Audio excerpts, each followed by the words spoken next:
What's up, Zena? Welcome back to my channel. Here is another exciting Halloween video. Of course, to begin, I am starting with the base of foundation, applying a little to my beauty blender and blending this into my face using dabbing motions.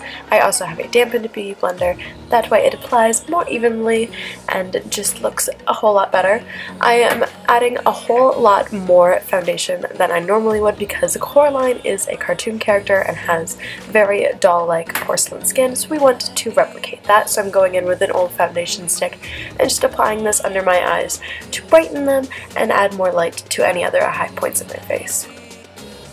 And of course, once that is all blended in, I'm taking my Arbonne translucent powder and just applying it right onto where I put the quote-unquote concealer, just to really make sure that sets and doesn't crease, and then using a big fluffy brush to apply it to the rest of my face. And then Coraline does have a bit of freckles, so I'm using a brown gel eyeliner and just using a very small brush to lightly apply these all over my face. The easiest way I find to replicate fake freckles as someone who doesn't have any is to do little clusters in some areas, make some darker, make some lighter, and then use a foundation powder to make them look more under the skin. To replicate Coraline's Rosy Cheeks, I'm mixing two pink blushes and applying these right onto the apples of my cheeks and blending them backwards. I'm going a little heavier on the blush than I normally would, just so we get the right look, but I'm still trying to make it look natural. For the eyes, I'm going into my Too Faced Chocolate Bar palette and taking a mixture of two lighter brown shadows and applying these right into my crease, trying to blend it a bit more up towards my brow bone, and then adding a darker brown to the lower lash line and directly into the crease. Doing this step will help shape the eyes a little more and make them look rounder and larger. For eyeliner, as per usual, I'm using my Maybelline Gel Studio eyeliner and just applying this to my upper lash line. I'm not trying to make the line too thick or too thin. I'm still trying it to make sure that our eyes look very rounded, so I'm keeping the line pretty thick in the outer end and thinning it as it comes into the inner corner and adding a little wing to elongate them and bring some light back into our eyes. I'm taking a very shimmery silver highlighter and just applying this to my brow bone and inner corner. Then taking my depotted NYX Jumbo Pencil in Milk, I'm taking this on a small detail brush and just applying it right onto my lower lash line and waterline to make my eyes once again look bigger. And to draw in my new lower lash line, I'm taking a smoky black eyeshadow and just lining that softly under the white before going in with two brown eyeshadows to fill in my brows. Once that is all done, I'm going in with a very pale pink, slightly shimmery lipstick and just applying this onto my lips. Coraline doesn't have too much color on her lips, but they are pretty pink, so this is how I'm replicating that.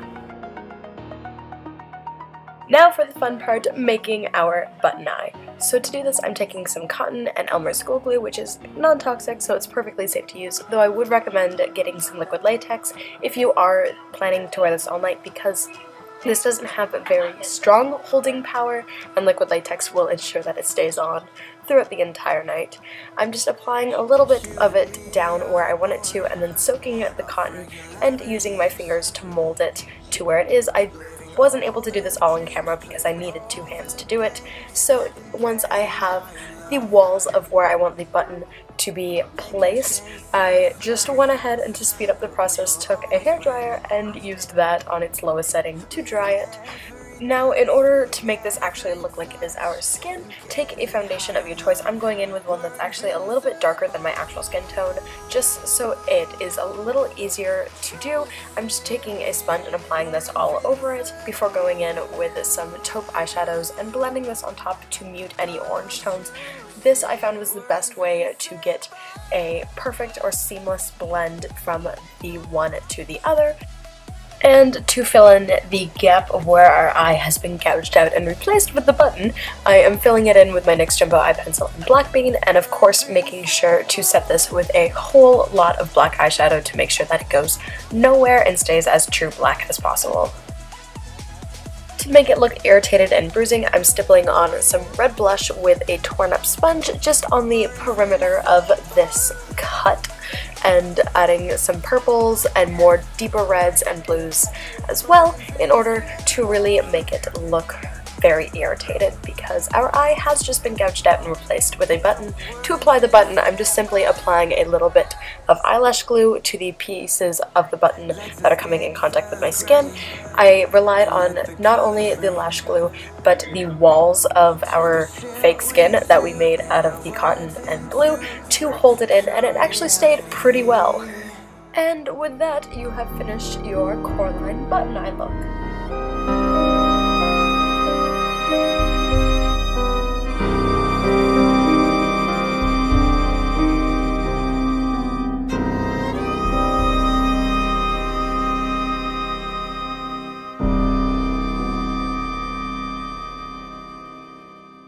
Hey guys, what's up, it's Anna and welcome back to my channel. I absolutely love the movie Coraline, so I figured it would be perfect to do a tutorial for her. I didn't want to do the classic other mother like I've seen so many people do, or just the classic simple Coraline, so I thought to do a half button eye Coraline would be very cool. If you guys like this video, make sure to give it a thumbs up, and of course subscribe to my channel for more Halloween videos. And that's all, until next time, peace out, stay spooky, bye.